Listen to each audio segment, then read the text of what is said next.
thấy cái ôn hả không thấy cái đâu cái cọ vô kẹp hoặc lồng kẹp vào lồng kẹp đấy nó nung đấy phải là đọt mà không sao này mà bạn bóng ô nó mười tắc cọ anh ấy muốn đá khai một này một trang pha này hai trang pha mười đường cọ đằng tèo đấy tôi mưa làm tèo không mua mười bia điện và cũng chạm vào nhỉ nhiều ông ơi nó chập chẳng à mới mua sân ta cọ vào hơn này cọ hết rồi đọc ông ta này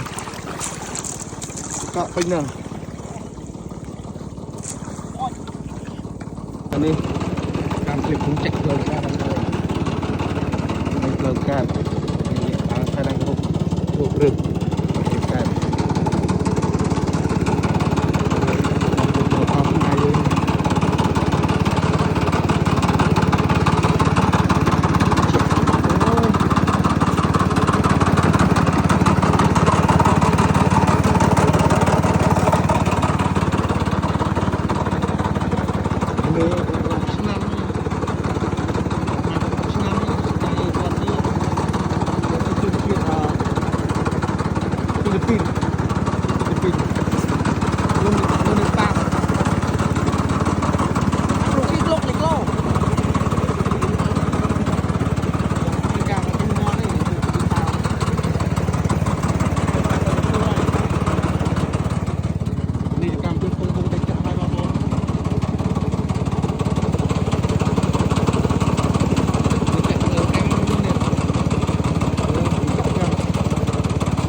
cam mình nghe nào bang buồn ơi bang một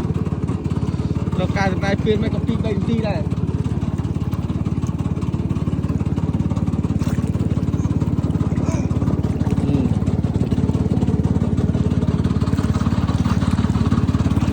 được vào liền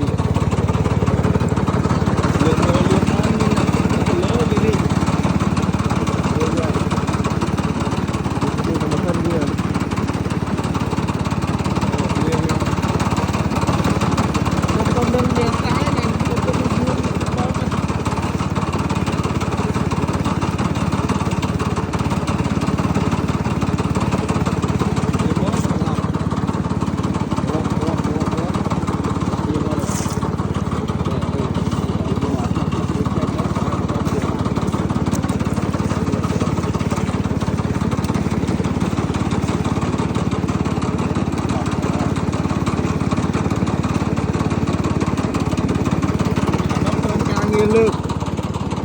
làm lại lược lược kẹp đặt lược đặt the